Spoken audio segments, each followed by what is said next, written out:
Zapraszamy na kolejny odcinek Globalnego Ekonomicznego Przeglądu. W dzisiejszym odcinku argentyńscy robotnicy ogłaszają strajk generalny przeciwko reformom prezydenta Milei. Podziemne fabryki na Ukrainie. Giganci streamingu łączą swoje usługi. Liczba tygodniowych bezrobotnych w USA najwyższa od ponad 8 miesięcy. Wojna na Ukrainie szansą dla Lwowa i Rzeszowa. Gdy Unia Europejska słodko śpi, Biden planuje nałożyć cła na chińskie pojazdy elektryczne. Zapraszamy. Sobota 9 rano, witamy z tej strony Mateusz Lech oraz Paweł Jeżowski przez W w środku, bo zawsze zapominam. I co? Przechodzimy do informacji, ale dużo tego jest. Słuchajcie, dużo informacji i dzisiaj sobota, piękny weekend się rozpoczyna, a my startujemy z podziękowaniami za to, że nas subskrybujecie. Kolejny tydzień, 37 000, warto wcisnąć subskrypcję. Dzięki temu będziemy kanałem, który będzie docierał do coraz większej ilości osób, a wy będziecie mieli dużą satysfakcję, że nam pomagacie. Jeżeli chcecie nas wesprzeć na Patronite, również jest taka możliwość, zapraszamy. A teraz przechodzimy już do informacji. Najważniejszą informacją dzisiaj jest to, że nasza gęś nagrywa w tym momencie shorty, szykuje się na wieczorny program, zapraszamy o 20:30 Jaruski, a po Jaruskim... Dzisiaj wieczór z Kremlinką oczywiście, tak. A więc będzie program Wacława, wieczór z Wacławem, zapraszamy serdecznie. Zobaczycie, jak to wyszło, co przygotował dla Was Wacław, Jaruski w tym tygodniu petarda, Mateusz do wieczora bez Wacława, ale mamy nadzieję, że wieczorem Wacław się mu odnajdzie i już wszyscy w komplecie będziemy mogli zasiąść do wieczornej kolacji. Zaczynajmy, Mateusz. Przechodzimy do informacji. Argentyńscy robotnicy rozpoczynają strajk generalny przeciwko reformom prezydenta Milei i oszczędnościom budżetowym. Ty byłeś bardzo zadowolony z reform, jakie wdrażał. Powiedziałeś, ciekawe jak to się rozwinie. No i się rozwija. Rozwija się tak, że no niestety społeczeństwo nie jest tak radosne z tych reform, no bo zawsze reformy są trudne. W czwartek argentyńskie Związki zawodowe rozpoczęły ogromny strajk generalny przeciwko bolesnym środkom oszczędnościowym i planowanym reformom nowego prezydenta Javiera Milei, którego dążenie do cięcia kosztów ustabilizowało lokalne rynki, ale uderzyło w realną gospodarkę. W tym kraju transport publiczny, ważny sektor przerobu zbóż, supermarkety, lotniska i banki zatrzymały się na 24 godziny, gdy większość głównych związków zawodowych przyłączyła się do akcji protestacyjnej przeciwko rządowi. Prezydent Milei, ekonomista i były ekspert do spraw mediów, ja dopiero zauważyłem, że on ma kanał na YouTubie, tak jak my, wygrał w zeszłym roku wybory, obiecując naprawić piłą mechaniczną kryzys gospodarczy, który nasilił się za poprzednich rządów, prowadząc do uszczuplenia rezerw i trzycyfrowej inflacji. Wielu mieszkańców Argentyny nadal popiera jego plany po tylu latach zamieszania, jakie miało miejsce gospodarcze w Argentynie. Jednak jego prorynkowa postawa i twarda polityka oszczędnościowa zaszkodziły realnym zarobkom obywateli, spowodowały wzrost i tak już wysokiego poziomu ubóstwa i spowodowały spadek aktywności gospodarczej od początku tego roku. Hugo Jaski, sekretarz generalny Głównego Związku Zawodowego CTA, zamieścił na Twitterze informację, że strajk był skierowany przeciwko, i tu cytat, rządowi, który przynosi korzyści jedynie bogatym kosztem ludu, rozdaje zasoby naturalne i stara się wyeliminować prawa pracownicze. No i tu chciałeś powiedzieć, że to związki bardzo aktywnie, ale niekoniecznie prospołecznie. Chciałeś coś dodać w tej kwestii? Bo to może jest ten moment. Chciałem dodać, że ma 500 000 subskrybentów, a więc daleka droga, żeby go dokończyć. Któryś z nas został prezydentem. Musi któryś z nas zostać prezydentem, a jeżeli nie, to słuchajcie, możecie nam pomóc. 450 000, no może trochę nawet więcej. Potrzebujemy subskrypcji, żeby dogonić tutaj tego pana. Tak, a ja wracając do artykułu. Akcja jest takim pierwszym bardzo poważnym sprawdzianem dla rządu. Zamierza on przepchnąć przez Senat szeroki pakiet reform, w tym reformy rynku pracy, a w wyniku strajku zawieszono loty, sparaliżowano porty, a szkoły i uniwersytety przestały funkcjonować. W czwartek rynki miały mniejszą aktywność, ponieważ banki zostały zamknięte z powodu strajku ich pracowników. Rząd skrytykował strajk jako nieuzasadniony i stwierdził, że po prostu uderzy on w ludzi, którzy chcą pracować. Wielu ludzi chce pracować, ale oczywiście nie mogą tam dotrzeć, więc zostaje im potrącona dzienna pensja. No jak transport szwankuje, no to nie ma jak dojechać, a jak banki strajkują, to też ci, którzy nie chcą strajkować, no to muszą, tak? Myślisz, żeby takie reformy zaczęły przynosić jakieś skutki? Kilka lat? Różnie zależy, no będziemy mieli duży opór też społeczny, polityczny. Tutaj wiadomo, że związki zawodowe nie są niezależne w żadnym kraju. No i tu oczywiście w Argentynie no inne wybory związków zawodowych, szczególnie jeżeli chodzi o działaczy, tak, no tutaj się oczywiście będą co jakiś czas aktywizować. Milei nie będzie miał prostej drogi do sukcesu, bo różnym tutaj grupom o różne rzeczy chodzi, jak to często w życiu bywa. No nie i da się tutaj, też wszystkim dogodzić, to też no nie każda da się wszystkim reforma... dogodzić, tak, każda reforma jest bolesna. Te reformy, mówię Ukrainie, Argentynie są potrzebne. Czy one się powiodą, to od wielu rzeczy zależy. Również zależy od tego, jak silne poparcie będzie miał jednak prezydent, bo że będą tutaj ataki ze strony związków zawodowych, no tego należało się spodziewać. Myślisz, że taka własna platforma do komunikacji ze społeczeństwem, takie 500 000 ludzi, subskrybentów na YouTubie, to jest fajna forma? Myślę, że to jest jest to dobry kierunek, bo zawsze masz możesz... Nie jesteś zdany na dziennikarzy. Tak. Nie będzie, wiesz, informacji, że ktoś zniekształci ten przekaz, czy doda dodatkową narrację niekorzystną dla siebie. No możesz jednak kształtować 500 000 subskrybentów. Tutaj filmy też docierają często do dosyć dużej grupy, często nawet większej, no to oznacza, że z pewnymi informacjami, szczególnie tymi kontrowersyjnymi, możesz często dotrzeć bezpośrednio. To jest pomysł. Okej. Ja chciałem tylko dodać, że w Argentynie mieszka około 46 milionów ludzi, więc u nas, żeby zostać prezydentem, to te 400 000, myślę, by wystarczyło subskrypcji. Słuchajcie, a więc tutaj, jeżeli chcecie nam pomóc, żebyśmy zostali, a możemy być obaj prezydentem? Chyba nie. Ktoś będzie chyba pierwszą damą wtedy. No właśnie, to a jest trójka, bo jak Wacek się odnajdzie, wiesz, też będzie chciał. Tak, będzie dużo ludzi do tego koryta. Tak, słuchajcie, przechodzimy teraz do raportu Miedwiediewa, 32 strony, a nie, to nie ten program. Teraz przechodzimy do bardzo ciekawej informacji, która pojawiła się też w hiszpańskim zagranicznym dzienniku, a słuchajcie, dotyczy sieci podziemnych fabryk na Ukrainie. To jest podaje ciekawe. Dziennik El Mundo. O tym już jakiś czas temu się mówiło, żadna gazeta nie napisała, jest to pierwsza gazeta, która zrobiła taki większy artykuł.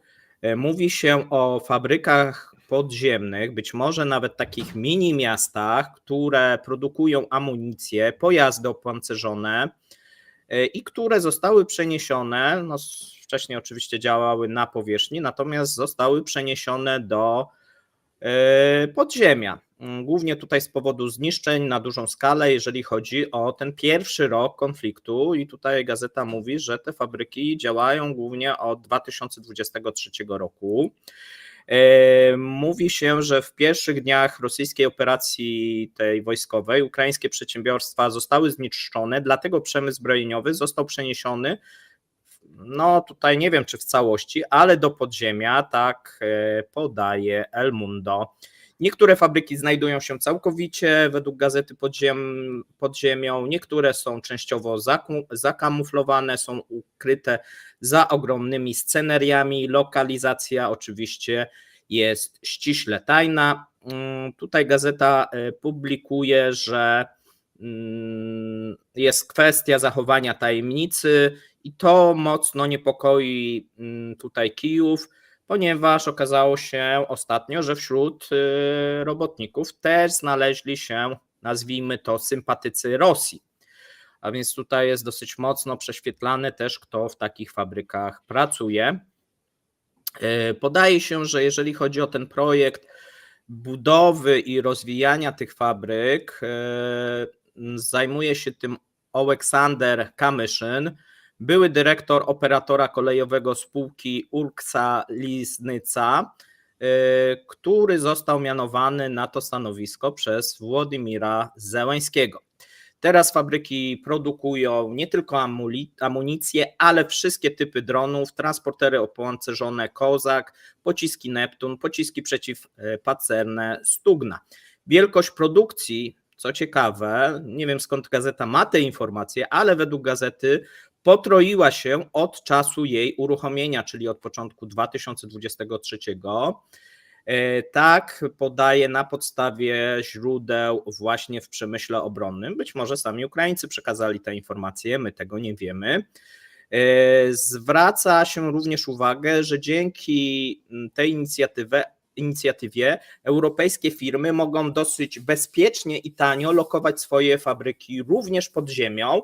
No i tutaj się mówi o współpracy, tak, jeżeli chodzi o te kraje zachodnie. W publikacji dosyć mocno zaznacza się, że Ukraina odbudowała swój przemysł i nieoczekiwanie dla Moskwy dostosowała zachodnią amunicję do systemów sowieckich. My często mówimy, że jeżeli chodzi o to patrzenie na Ukrainę, szczególnie na przemysł i na gospodarkę, to nie jest tak źle, jak sami Ukraińcy to przedstawiali, tudzież jak Rosjanie to przedstawiali. Potem chyba ostatnio już się zaczęli mitygować, że tutaj pokazywanie Ukrainy jako zupełnie zniszczonego kraju po 2 latach 3-dniowej operacji no zaczyna być mało skuteczne, a więc ostatnio jest mniej tej informacji, jak ta gospodarka ma się źle.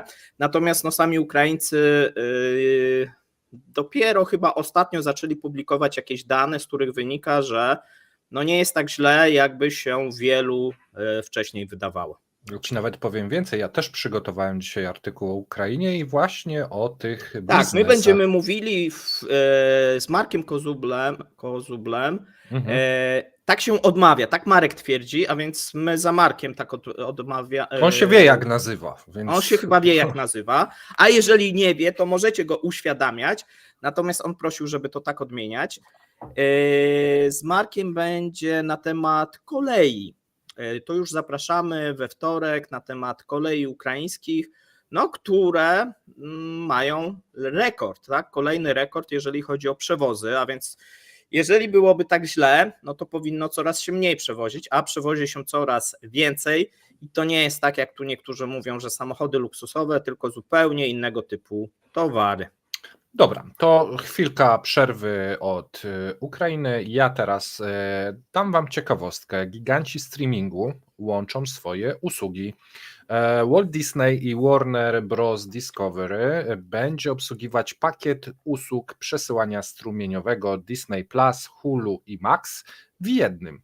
Usługa ruszy w Stanach Zjednoczonych od lata tego roku, podały firmy w środowym oświadczeniu. Klienci będą mogli zarejestrować się na dowolnej z 3 indywidualnych witryn i wybrać plan odpowiedni dla nich z reklamami lub bez.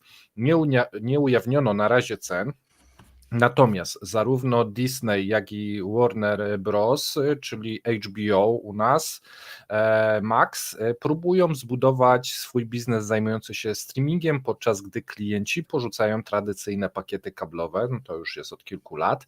Jednak, i to też u nas na kanale mówiliśmy, jednak wraz ze wzrostem liczby aplikacji do przesyłania strumieniowego, konsumenci zaczęli się skarżyć, że trzeba wykupić wiele subskrypcji, a każda z tych platform, produkując taśmowo różne filmy i seriale, no niestety traci na jakości. No i teraz Disney z HBO, bo to tak trzeba chyba u nas, żeby to było jasne mówić. Już jest Max chyba. Już, no właśnie jakoś teraz korzystają. chyba będzie Max. No łączą się i jednym rachunkiem będzie można sobie to opłacić i z tego, co wstępne komunikaty podają, będzie można zostawić sobie aplikację taką albo taką, natomiast za pośrednictwem jednej aplikacji będzie można korzystać z pakietów i oglądać wszystko z tych 3 platform. Na razie w USA, ale myślę, że za USA pójdzie to dalej, gdyż konsolidacja jest potrzebna. Rzeczywiście jest tego za dużo, a treści za mało jakościowych, więc myślę, że jak najbardziej dobry. Konsolidacji treści jakościowych nie przybędzie, ale na pewno będą droższe pakiety. To możemy już zakładać, tak gdzie czarnowictwo. To wtedy zostaną Nie, wygryzieni przez tych, co będą robili. No, tam. Co będą lepsze robili. Jasne, tak. Mateusz, tak, oczywiście. Optymistą jestem, a ty jak zwykle. Nie, jakościowo nie będzie tutaj poprawy. Tu chodzi o względy biznesowe czysto, tak, i moim zdaniem nie ma miejsca na tak dużą ilość dostawców streamingu, żeby to było opłacalne. Trzeba ciąć koszty, no i tu będzie cięcie kosztów przede wszystkim, a nie żadna poprawa jakości. Będzie lepiej. Dobrze, będzie lepiej. Porozmawiamy za rok, bo tu pewnie za rok w Polsce się ukaże. Rozumiem, że jeszcze ceny na Amerykę nie znamy, na Polskę nie znamy ani ceny, ani premiery. Wejdzie, czy nie wejdzie. Tak. Przyszły rok, myślę, że Polska to pewnie przyszły rok, tak. Jeżeli się okaże, że w Stanach będzie sukces, w sumie musi się okazać, że będzie, bo odwrotów to chyba raczej teraz nie ma w tym momencie. Znowu, nie? No to już tak. To już będzie trudno. Można jedynie wprowadzić jakieś inne pakiety, inaczej to wycenić, natomiast no, trzeba będzie już z tym żyć.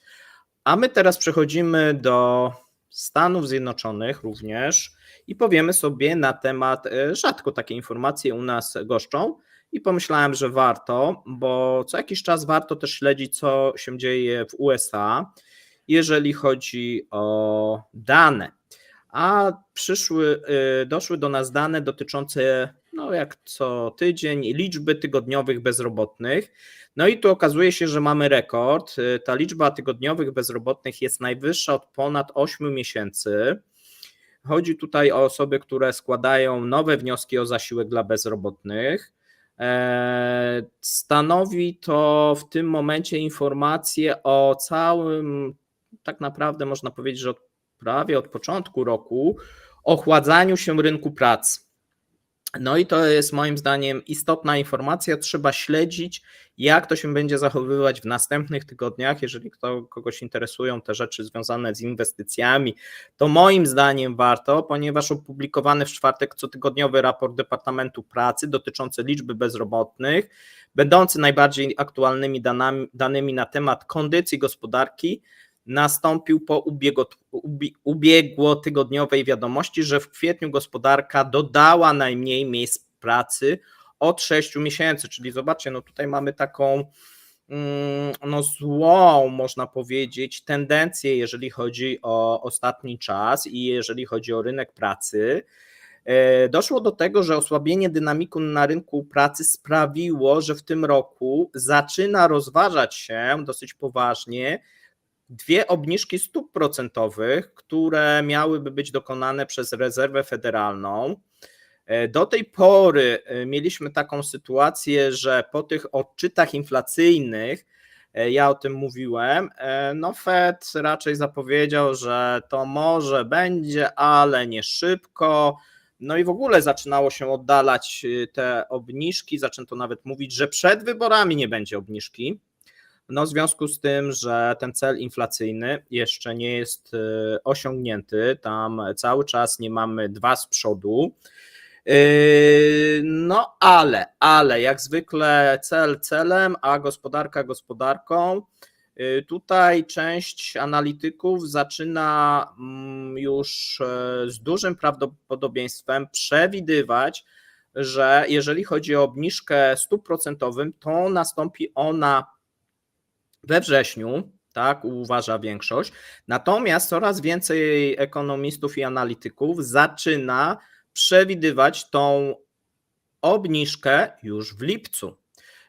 Tutaj warto by śledzić dane o inflacji. Te dane o inflacji będą w przyszłym tygodniu i one dostarczą nam wskazówek, w którą stronę podążą giełdy, podążą obligacje, no i to będzie również miało wpływ na surowce, ceny złota, być może europejską, polską giełdę również. A więc z jednej strony jest źle, ale jak to często bywa, ponieważ jest źle na tym rynku pracy, może się okazać, że Fed zdecyduje się na wcześniejszą obniżkę i chociażby taka zapowiedź mogłaby spowodować może nie hossę, ale cały czas utrzymanie trendu wzrostowego, szczególnie jeżeli chodzi o Europę i być może osłabienie dolara, bo z tym Amerykanie mają też problem i to jest drugi element, który przemawia za tą obniżką. Oczywiście ten podstawowy dobrze by było, żeby był spełniony, czyli żeby inflacja zaczęła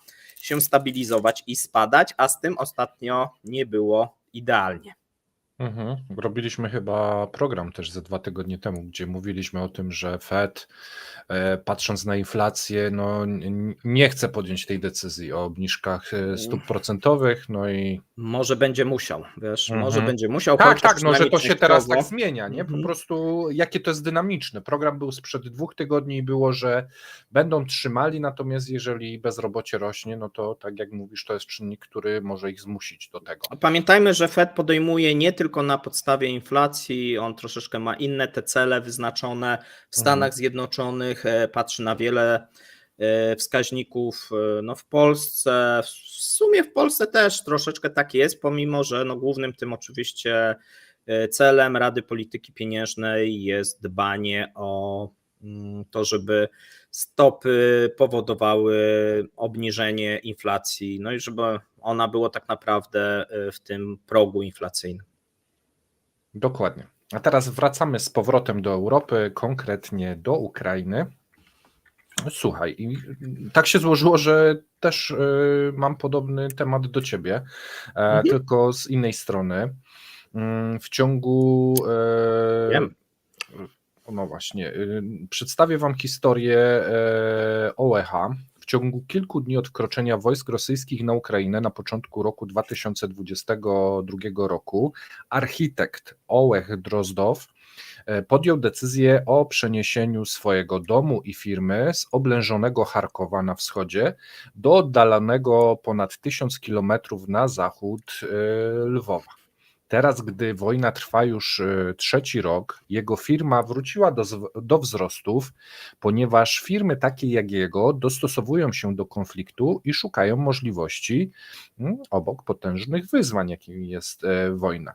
Według niego sztorm minął, w naszej łodzi jest wiele dziur, ale płyniemy dalej, powiedział ze swojego biura mieszczącego się w zabytkowym budynku w centrum Lwowa, liczącego w tym momencie 700 000 mieszkańców. Jak wiecie, Lwów jest dosyć blisko Polski. Na obrzeżach miasta widać panoramę, gdzie powstają parki całe przemysłowe i inne inwestycje. Lwów kwitnie mimo wojny, choć może to nie jest dla wielu takie oczywiste. Następuje przeniesienie biznesów bliżej Polski. Pod pewnymi względami Drozdow i partnerzy jest dobrze przygotowana do przystosowania się do szoku wojennego. Jest to firma mała i swobodna, a w kraju, w którym miliony ludzi i tysiące firm są przesiedlone, zapotrzebowanie na budynki i renowacje jest bardzo duże. Powoli zaczęły nam się otwierać pewne możliwości, powiedział Drozdow. W tej części kraju trwają inwestycje w związku z przeprowadzkami przedsiębiorstw i ludzi.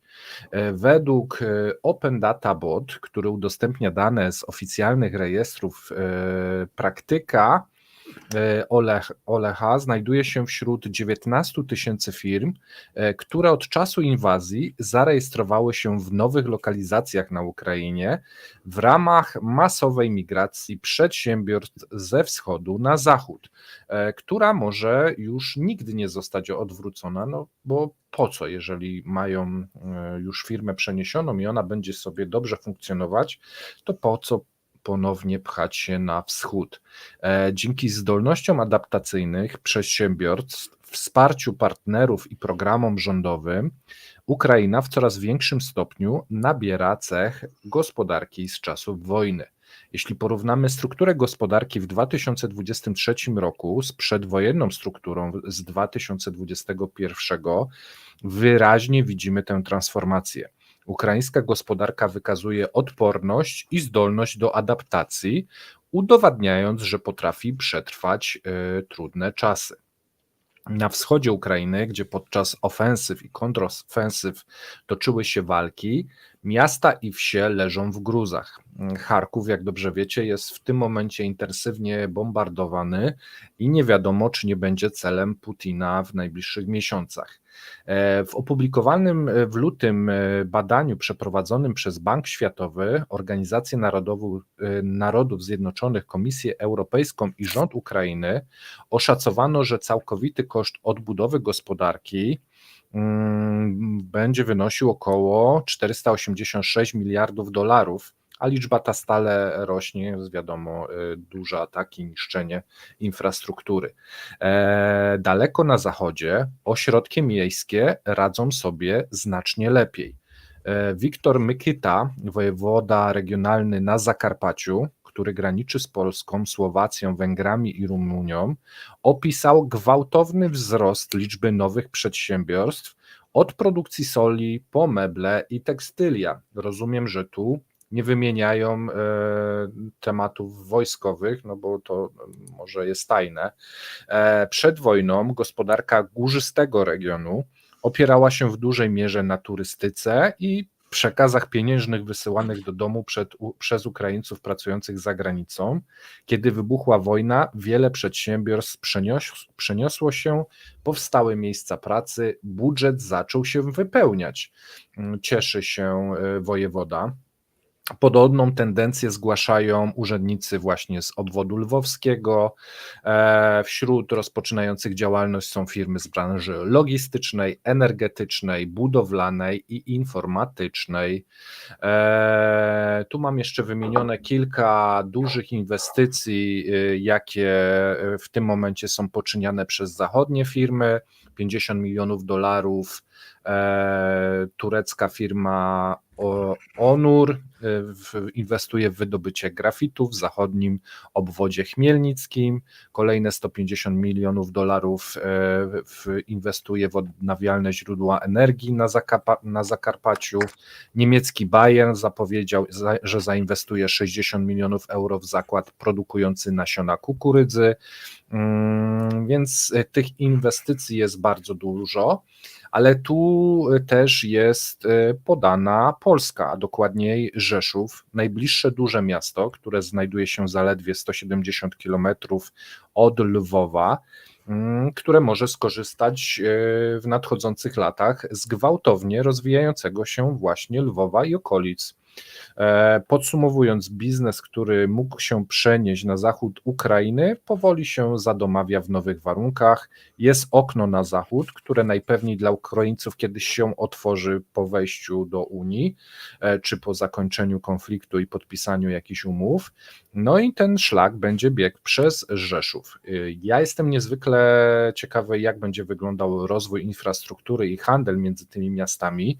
Jeśli jesteście z Rzeszowa, Zamościa lub Lwowa, to dajcie znać w komentarzach, czy już widzicie te wpływy i szanse, bo to tak w sumie mało się o tym mówi, a to jest niezwykle ciekawe.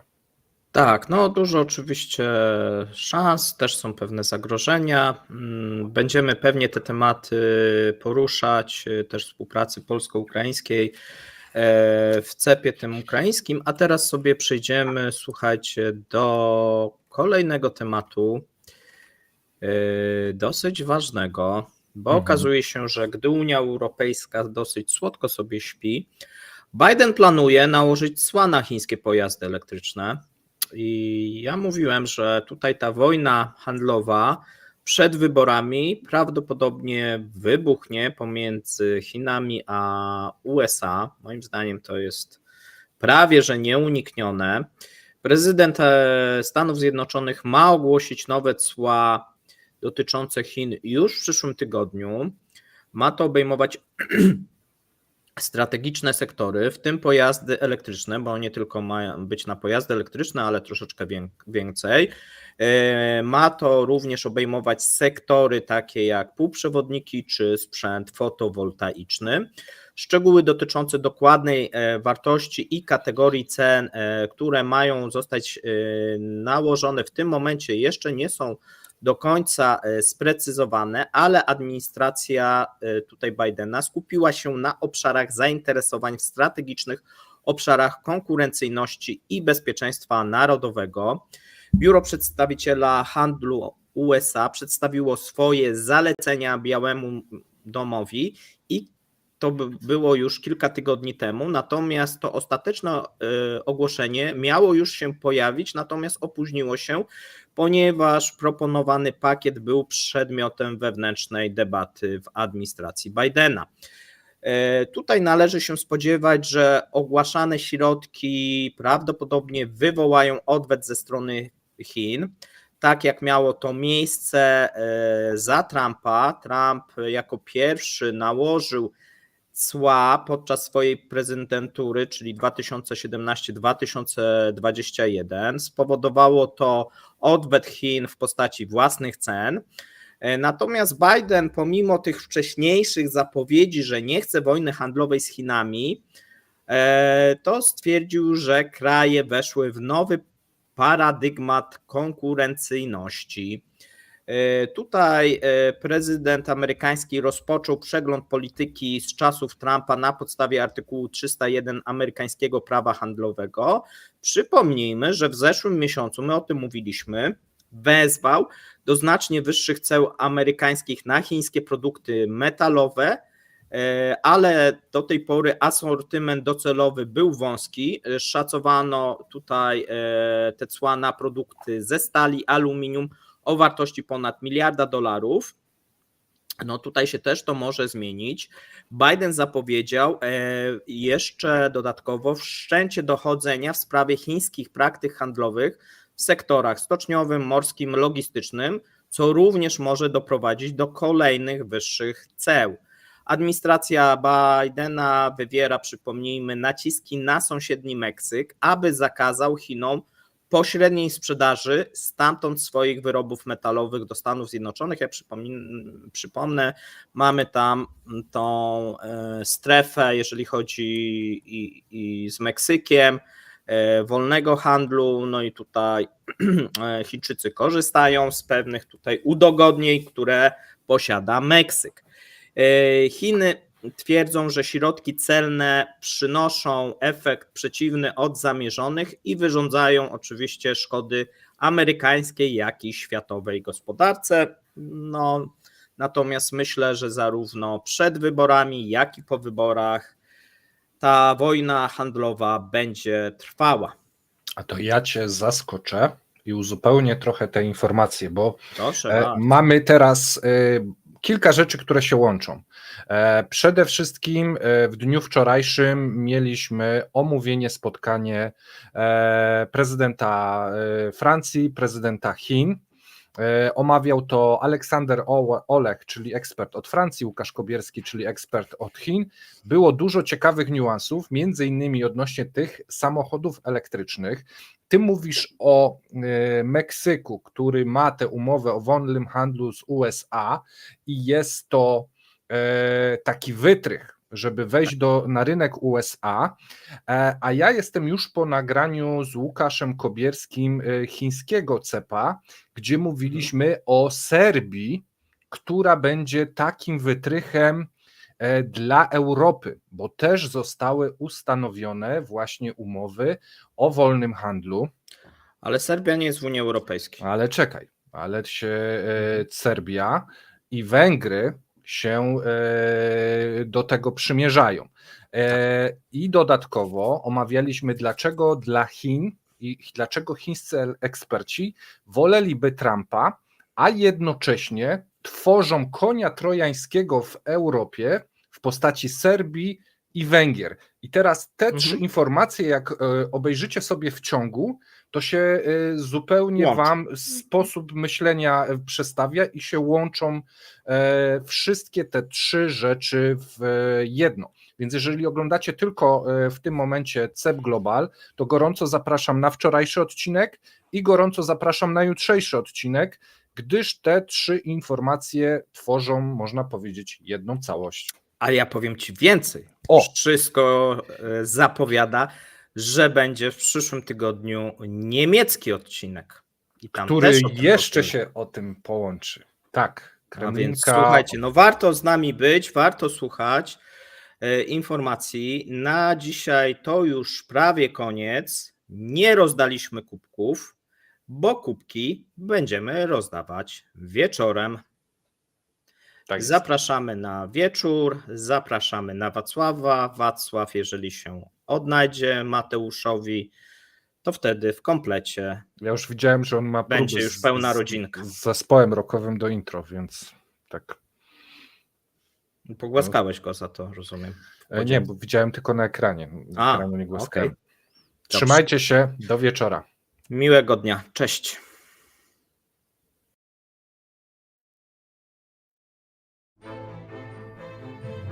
Dziękujemy za obejrzenie materiału do końca. Zapraszamy kolejnego dnia. Trzymajcie się. Cześć.